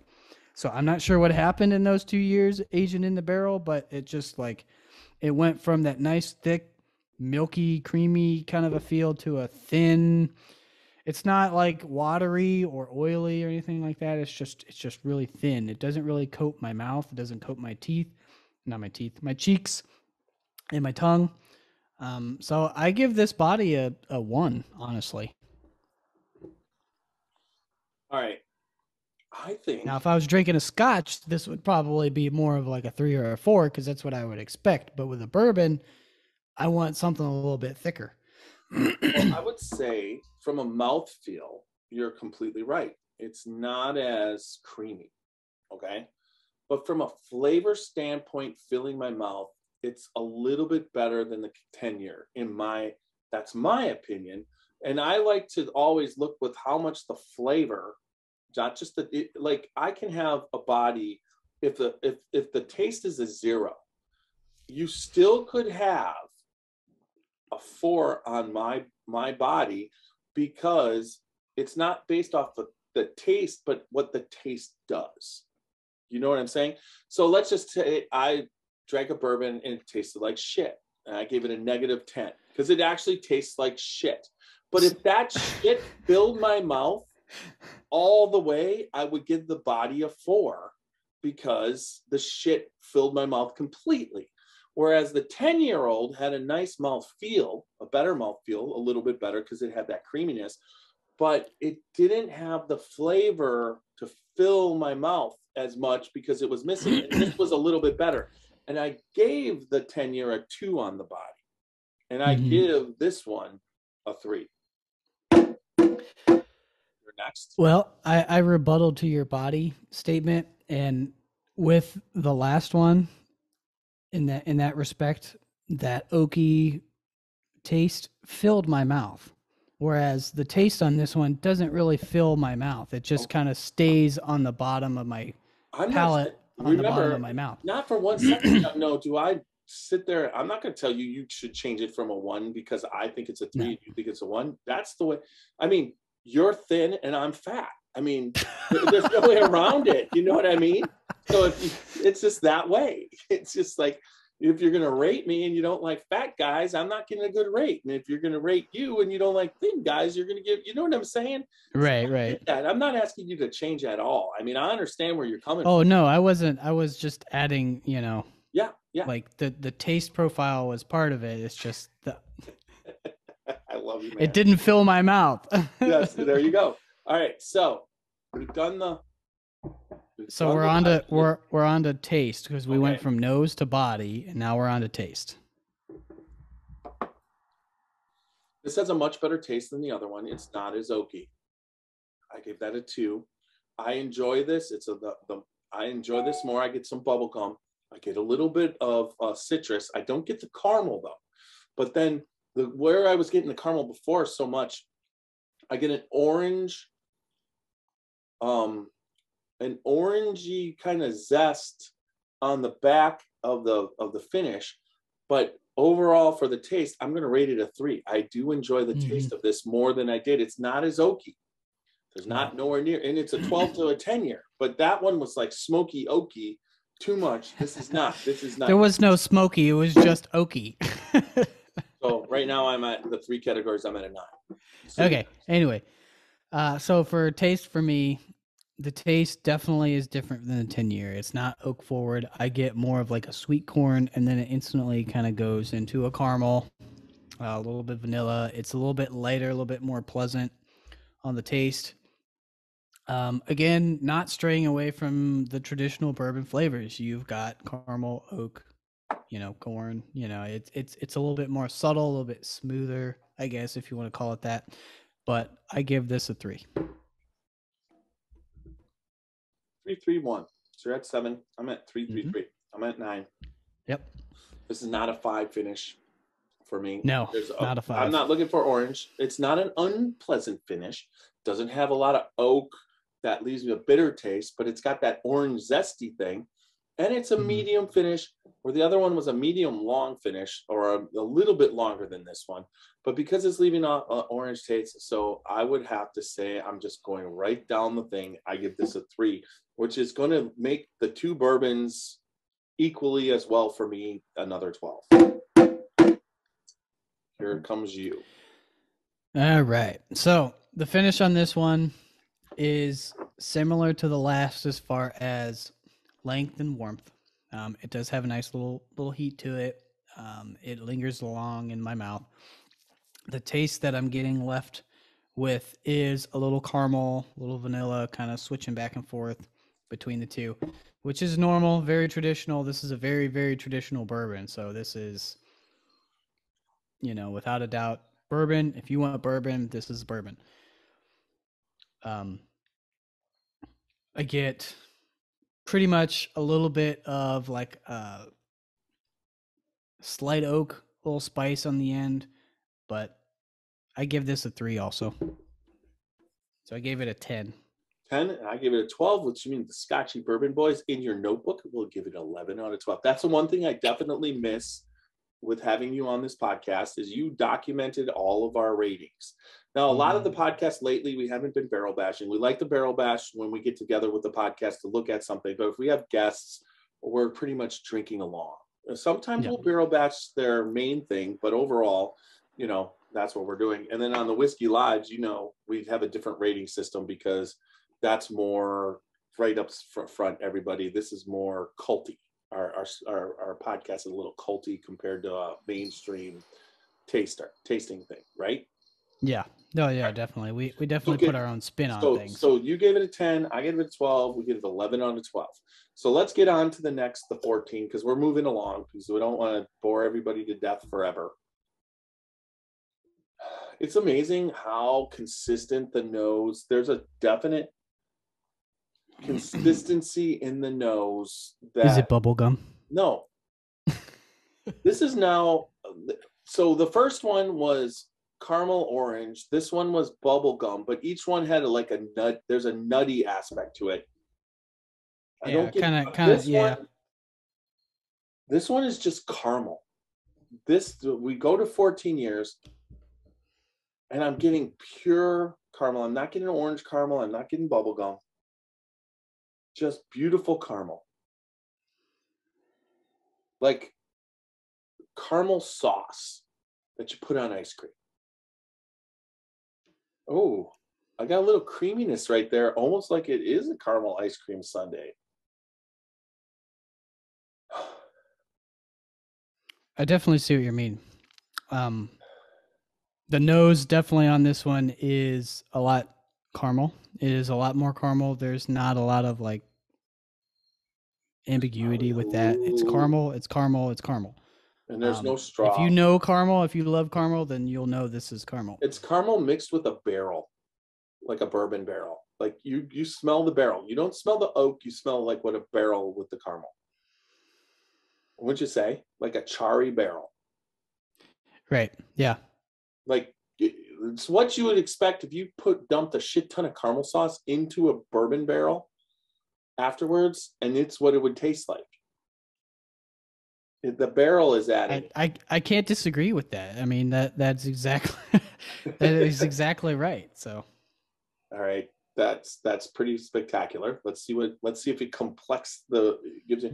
What does it do now? See, I'm going to imagine the 14-year right now. Yeah, when you spin that, it's not straight thin things straight in, man. It clings, and then the legs are probably, I swear to God, the legs are double what they were on the 10 when you're looking at that. I know you can't all see that. I think. Oh my gosh. What? I'm sorry. I didn't mean to like laugh at and whatnot, but I went to the Calumet website to look up what their nose for the 14-year is. And their nose is heavy notes of oak and molasses are rolled back as light scents of fresh corn, wood sugars, and hay present. So kind of on the same track there, that basically caramel and oak, not the oak, but just the barrel. So the wood but the barrel is oak, so yes. Right. Yeah. But at the same time, the hay was way more prevalent in the 12. That was like, yeah. I got the hay on the taste. Like when I first tasted it, I got a little whiff of like a hay scent. And then you came up with your barn analogy with the bubble gum dropping on the ground. Hey, what is the proof on this? The proof on this one is 96.2. So the other 40... we went 92, 94, 96. Yep. Is what we're doing. Yep.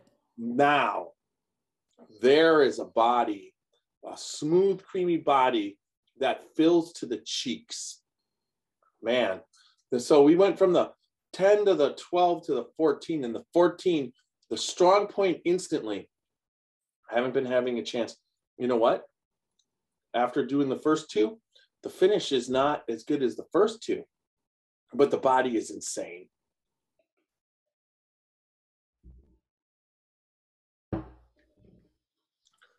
That is one unbelievable delivery with a little bit of spice. There's some spice on this one. There's some heat, where the other two, there's no heat. There's a little bit of pepper. And instead of oak, it's pepper. And there's some vanilla on the finish. And the second one, I got a finish. The first one, I couldn't get that vanilla finish, but there's a vanilla finish.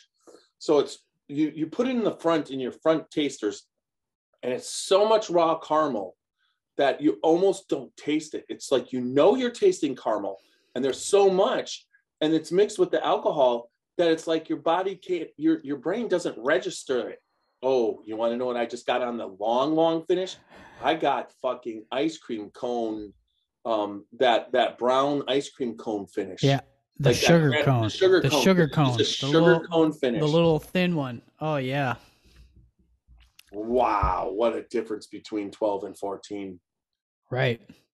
Now that's who'd have thought 2 years would make that much of a difference? And 19 more barrels. These are the same barrel thing, right? Same 19 barrels to make the batch. Yep, 19 barrels, non-chill, non-chill filtered. Now, smell the nose on it and tell me you don't get sugar cone right off the bat. Sugar cone. It's a sugar cone. It's definitely sweet and sugary. Oh my God, I'm coveting this. I'm putting this away, keeping this away from Roxy. I need to find me some of that Calumet 14 year. I really liked it so far. This is the best one that I've tasted. I'm curious to see what one more level. Year in the barrel, but that's an upper level bourbon right there. Yeah, that's some really good shit going on. Plus a vanilla sugar cone finish with, and it's long as shit. Now, the only thing I would say is that there's no hug. Yeah, right. There's no heat going right here. Very little heat. Like you get a sensation of it when you first swallow, and then it just dissipates, and then it's just gone. Wow, that's a drinkable bourbon on the scale of intense, really good. All right, so it's my turn to go. On the nose, this nose, I've given all three noses, all two noses a 3. But I'm going to have to give this nose with that sugar cone extra a 4. I'm going to give this nose a 4. Yeah. The nose on this one is really good. It's definitely Screams bourbon. it screams bourbon. It's still the traditional bourbon flavors. You still got caramel. But after you take that sip and kind of shock your palate a little bit, and you go back to the nose.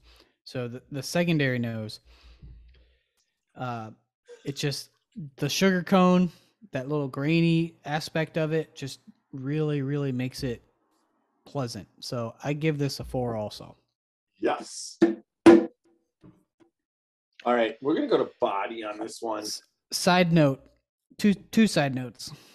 No, you only get one at a time. You have No. I get two. I get two. You can have two, but say one and then go. Hey, I'm doing a but up side note. Okay, I got one side note. The 14-year scored 95 points on the prestigious Beverage Tasting Institute Award. Okay. For the 14-year. But my but up side note is that on the website, it tells you if you're going to drink this neat in a Glencairn glass at room temperature, you let it breathe for 2 minutes. I think we've let this breathe in this. Oh, yeah. We've poured it into this bottle. This is breathed for. So what I'm saying, for like 6 to 8 months. What I'm saying with that is when we first opened it, you were just like, we smelled it and you were just like caramel. Oh yeah. Yeah. And then now when you went to go do your rating, you were like sugar cone. So that 2 minute difference went from just caramel to sugar cone. Yeah. Just like that. So I just gave the body. Did I give the body anything or did you side note me? I side noted you. So this body is a full mouth experience.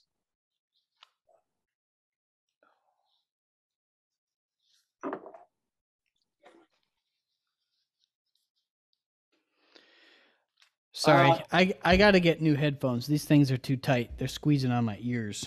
So I'll keep talking while you go get your ears unsqueezed. I'm done unsqueezing my ears because I gotta listen to you through the headphones. Oh, you've already done it? Yeah, I took my headphones off. Oh, I didn't notice. Sorry.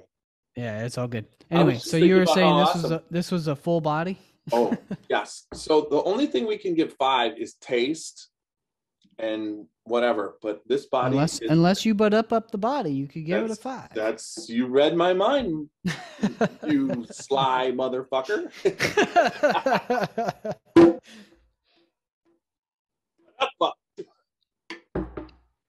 I'll use it on the body. It's good. The body on this one is so delicious. Is what I'm looking for in a body. This is, it's light at first. It goes creamy, thick. It expresses that taste, that flavor, that thickness all throughout. I get it on my tongue. I get it a little bit on my cheeks, a little bit on the roof of my mouth. So I give this a 4. I don't quite give it a butt up because I'm saving it. So, wow, that finish just keeps getting fucking better and better. I got like a vanilla caramel pancake. It's sitting in there forever. Let's see, how long do I get vanilla? Let's just sit here. Still vanilla caramel. The creaminess came back on that finish. Still going. Mm-hmm. That's a long finish. All right, so taste. It's a very long finish. I still got it. I got to give the taste a 5. I like this bourbon. I really like this one too. I give the taste as 5 as well. All right, the finish. It's long. And you give it a 4, so I have to give this finish a 4. It's vanilla caramel. I mean, it's just, there's nothing more to say. It's just complex. This is cool. This does delicious. Everything that you want a bourbon to do. It's and delicious. You know what's really funny is because that it's drinkable. It's sweet. It's delicious. Right. It's bourbon. the home run homer. You're gonna give it a what? A 5 with the butt up?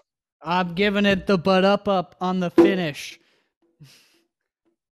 Butt up. All right. So, but see now, Rare Perfection is a bourbon, and its sweet point is 14 years to me too. So it seems like some of these 14 is our sweet point. We're gonna about to find out what's gonna happen with the 15, but I gave it a 4, 2 5s, and a 4. So I gave it a total of 18. No, right? I gave it a 4 for the taste and 4 for the finish. I'm sorry, I don't know. I wasn't writing them down. The second one was so the finish, I couldn't give it I gave it a 5. So I gave it a 19 out of 18. And you, on the other hand, did the same thing. You gave everything max category and whatever. We both give this bourbon. Yeah, I gave it 14 4 on the nose, 5 on the taste, 4 on the body, and 6. Which puts you right at the same place we are. Yeah. All right. So 19, yeah. So we are on to the 15th, and we're almost finished here. Let's pour the 15. Yeah, we're pouring the 15, the last pour. I'm saving that one. I'm getting my other Glencairn glass here. Let's see what one more year does in. Now, what does it do to the proof? Hold on. Yeah, we don't need to, we can hear. We can identify proof just from nosing it. No, just kidding. Once again, ooh, okay. So the proof went from 96 to 105. So this is 105 really proof. Everything else the same. Same mash bill, same 19 barrels. Let it sit there because I don't get any ethanol off this 15. Okay? I'm not getting any ethanol. Which sometimes when you get the higher proof, you get some ethanol. But we should let it sit a little bit, right? Yes, this is also a recommended neat Glencairn glass at room temperature. Breathe for 2 minutes. I know we're barrel bashing and we're getting later. We're going to shoot for finishing this up in an hour and a half. So we got 7 minutes to just finish off this podcast. So the availability on this one is low and rare. So this is probably the hardest one you can find. 12 is probably the most common, and then 10, and then 14, and then 15. Thank you, Super Nash, for letting us taste these spectacular expressions from Calumet Farms. I'm just going to tell you, and letting it sit, when I first poured it in, and now I've been letting it sit for a bit, I'm tasting the 15-year in the Scotchy Bourbon Boys Crystal Glencairn, which has got some beef to it. I'm holding it, but I'm getting like this raw, pure vanilla. Now we are getting dangerously close to burning out our palates and our noses, because when you get into that fourth one, you're feeling it, especially at 10 o'clock in the morning. Now 2 hours later and it's drinking. And it's been about 3 hours since I've had breakfast. Yeah, so we're definitely feeling it. But at the same time, there's this raw, pure vanilla. It's almost like vanilla extract to me, with a little bit of caramel on that nose. And I'm trying to get the sugar cookie. I like your vanilla. And I like your point with the vanilla extract, because it's a strong sweet at first when you go to sniff, but then it's just like that overwhelming like strength. You know what I mean? Like it's very, very potent vanilla. So I like that vanilla extract comment. That's good. There's one other flavor in there that I can't get. Maybe it's just pure vanilla and corn. I get a little bit of an almond.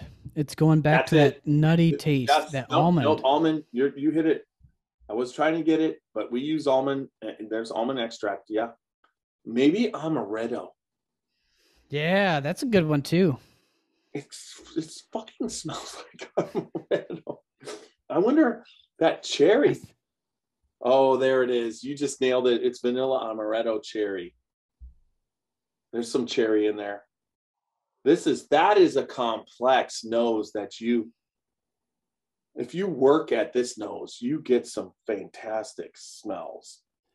Like, this is worth every single cent on smelling. All right, I'm going to eat. Oh, shit. It jumped out of my glass. What are we looking at? Oh, what is that? Oh, yeah.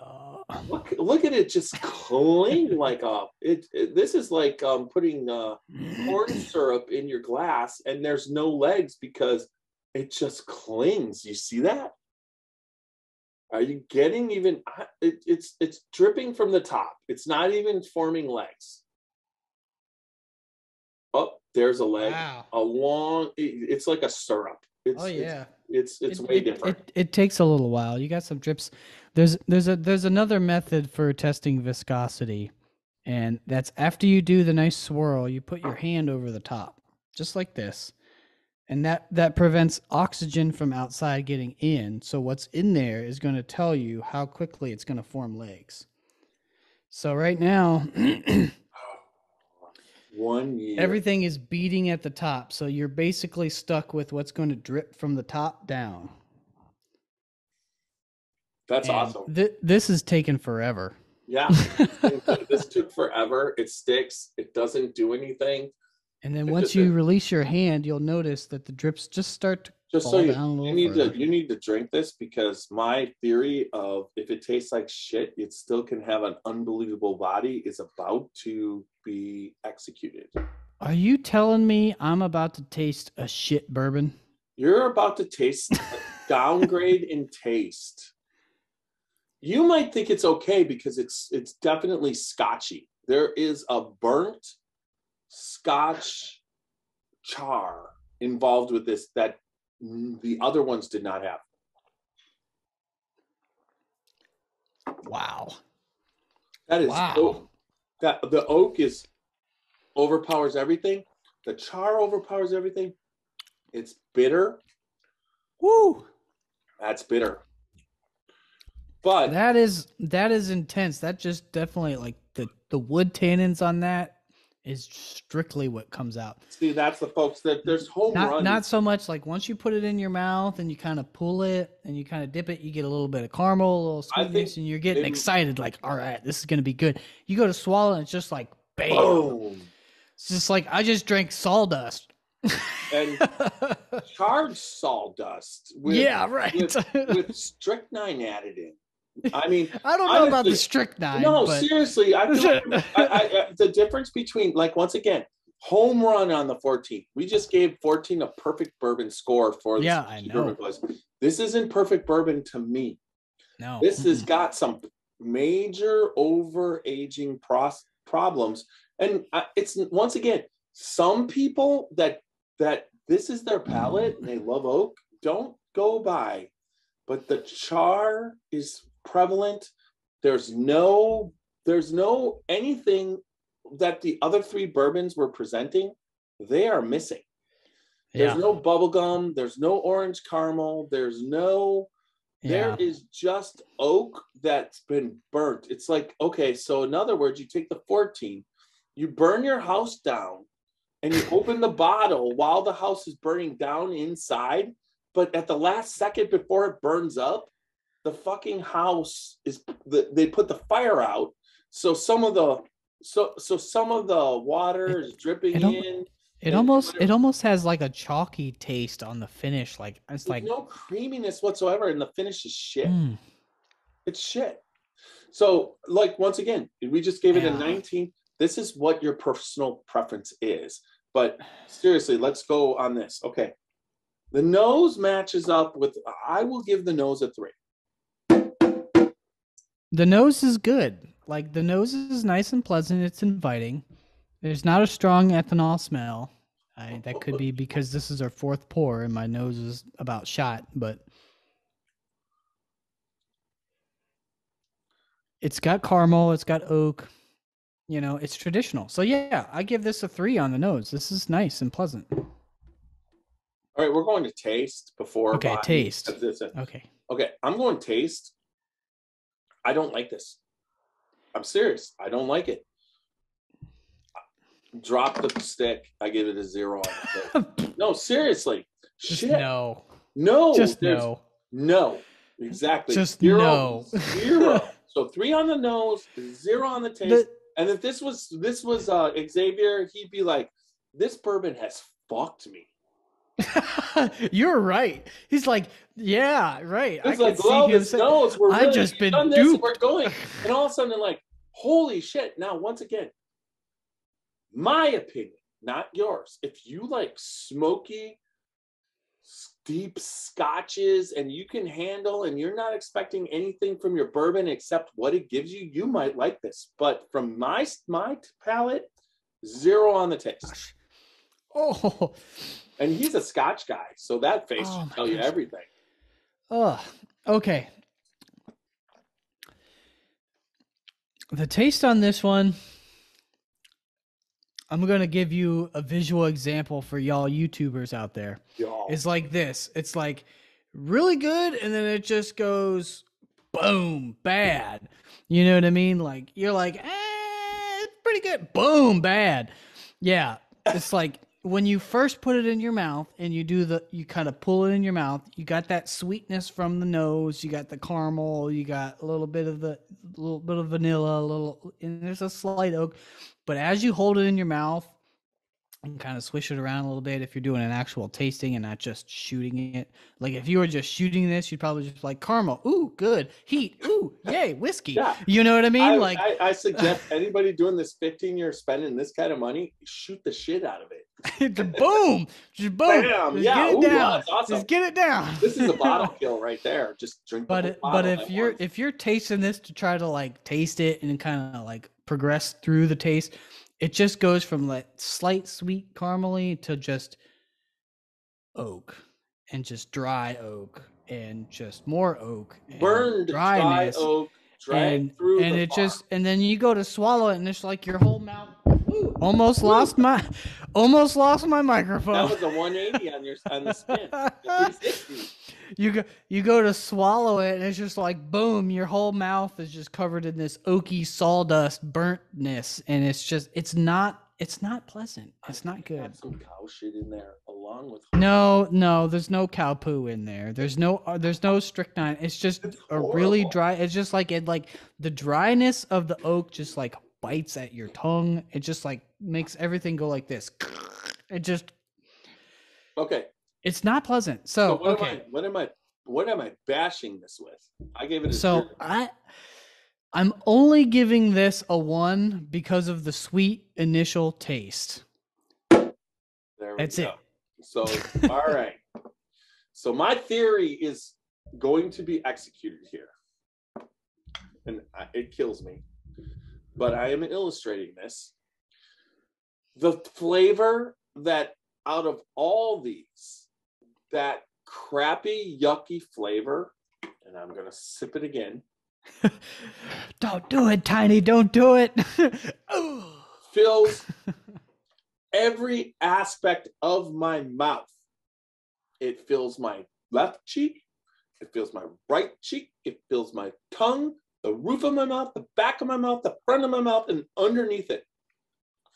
This is by far one of the best bodied bourbons I've ever tasted in my life. But the taste is horrible. So I'm not going to give it a butt up because I'm going to penalize it for the taste, but I give this body a 4. That's crazy. You gave the taste of 0 goose egg and the body of 4. Yeah, because that's why it was so much a 0, because it was everything everywhere that was horrible for me. Yeah. Other than that initial, like, as soon as you put it in your mouth, if you don't, if you swallow it right away, then all you get is the nice caramel flavor. But if you hold it there, it lingers. That last thing. You saw me do it. So I gave it a 1. But I agree with you that the body on this is nice. Like, it's thick, It's full mouth feeling. You get top, Everywhere. bottom, sides, everywhere. You get that Like, one, I get that none. You get it everywhere. I gave it a 1 just because of the benefit of the doubt, because I did get a little bit of a nice caramel sweetness at first. And then it just was like, I don't know if I want to swallow this right now, but I have to. And it's just poison? Like, boom. So the body on this one, I give a 4. So you're at an 8. I'm at a 7. The finish is not as bad as the taste. Hi, Leo. Leo's back.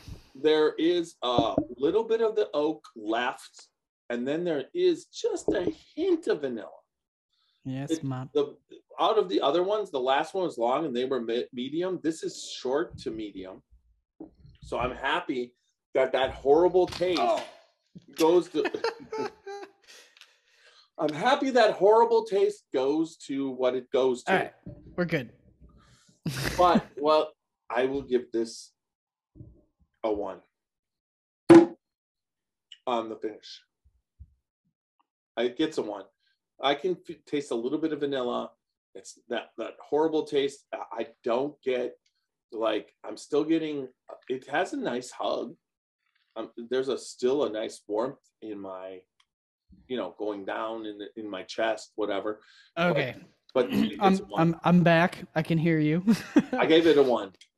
You gave it a 1 on the finish. Yeah, okay. Because there was some value of a clear from the terrible taste to something that was a little bit vanilla, and there was a hug.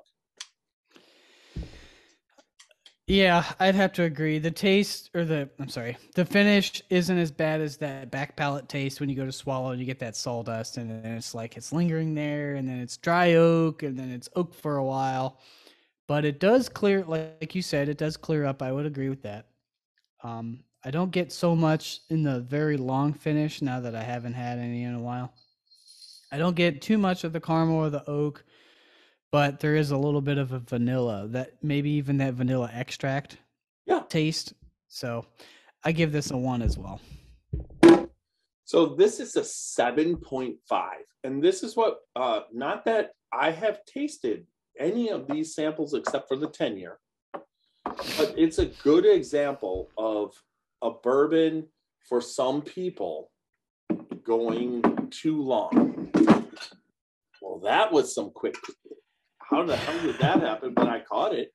We don't need we don't need that barrel, our barrel bashing system. Yeah, right. That we know that would have exploded.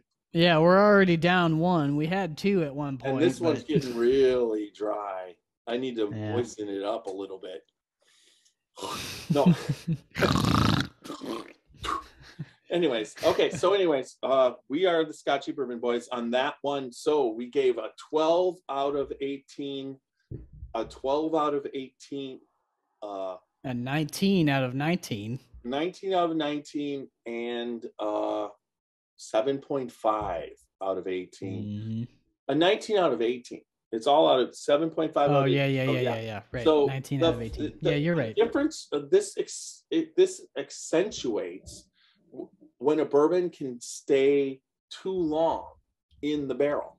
Now, there's a lot of bourbon drinkers who like what we don't like. So just remember, this is about what you like. If you like that rich, burnt, smoky, oaky kind of thing over the top, you might like this bourbon, the 15-year. But the 14-year, if you love bourbon and what it was, man, freaking top of the line. I mean, if we were to tell you what bottle you needed to find, we're both telling you to find that 14-year. The other two, at 12 out of 18 and 12 out of 18, good bourbons. No doubt about it. But that 14-year is special. So that's what we came up with the Scotchy Bourbon Boys, right? Oh, yeah, definitely. That 14-year definitely nailed it. It had everything that you wanted. It was sweet, oaky, caramel, bourbon, vanilla, nice, pleasant mouthfeel, thickness. Oh, yeah. Can't go wrong with the 14. The 12 wasn't bad. The 10 was a little better than the 12, which was surprising. But the 15-year was a very specific palate, like Tiny said. Yep. for sure. That's another episode of Scotchy Bourbon Boys. I'm going to have Little Steve-O take us out. Remember, Little Steve-O has his own album, www.littlestevo.com. Check him out. You're about to hear him. And while you're hearing that, Young Nose is going to take us out. So again, we are the Scotchy Bourbon Boys. Thank you so much for listening. If you like what you heard, please subscribe to our podcast anywhere that you listen to podcasts. We are on all major platforming.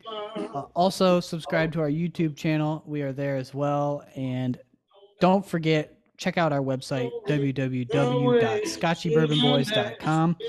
There you can check us out on all of our social media platforms. You can also get in contact with us, or you can go ahead into our swag shack and check out our merchandise, the Glencairn glasses, our t-shirts, and anything that you want, Scotchy Bourbon Boys. Thank you, and we'll see you next time. Good day, everybody. Not good night.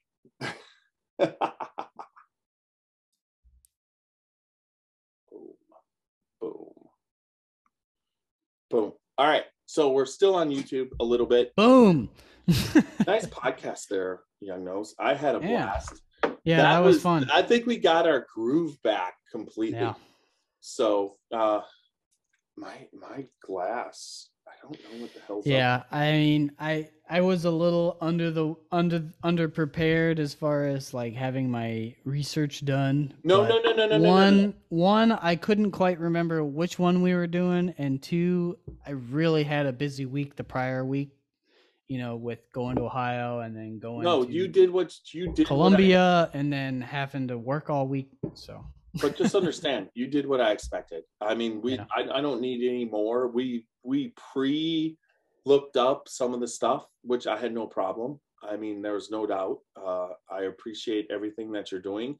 I know in future podcasts, if you're not going off and doing, one of the things I have to do is go to the Safety Council meeting online March 9th and 10th. So I'm going to stay home because I can't take the stress of our boss coming in while I'm watching the Safety Council meeting, which I have to do because they test you after each one. So you can't just mail it in. You actually have to watch it. And he'll be coming in and looking at me and doing things and wondering where I am and going and getting, my cousin. It's just not good. So I'm staying home for that. And they're telling him that I'm actually going to go to Columbus, even though I'll be home. But I know what the training's like. But here's to cheers, man. I don't think I got anything left, and I shouldn't have any. I got some 14-year left. Maybe you can convince me, because that was some fucking good shit. Look at, I wanted to save. I'm gonna put a little bit in. Okay, cheers to you training, doing your things you got to do, all the things Jeffrey? You got to do. Yes, I'm here. Hold on a second. What happened? There you are. All right, you can hear. I was hearing you all along. Now I don't.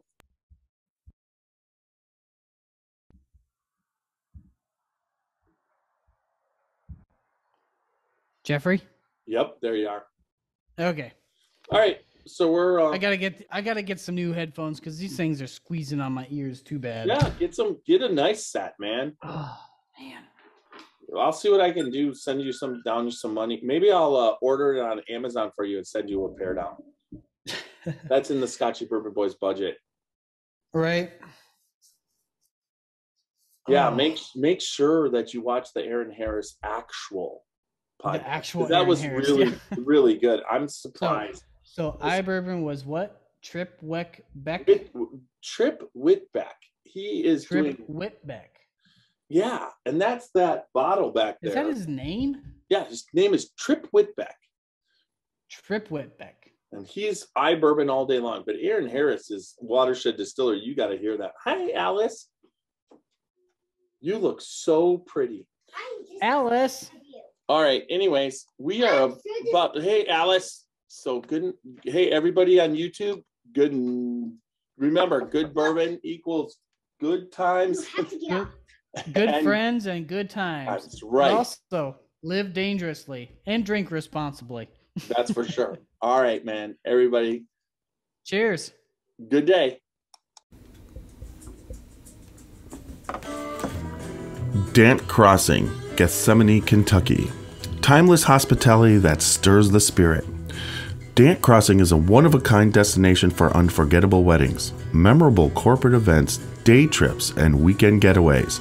The pastoral campus is anchored by Log Still Distillery and includes an amphitheater that seats 2,000, a 12-acre lake for fishing and unique lodging options, creating an immersive experience that's rooted in the community and culture of our little slice of Kentucky.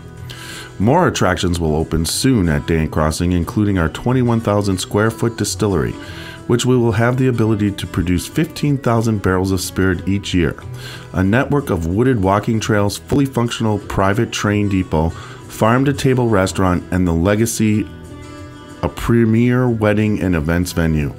Whether you're looking to host an event, book a stay, or reserve a tasting, we're ready to welcome you. Learn more at dantcrossing.com.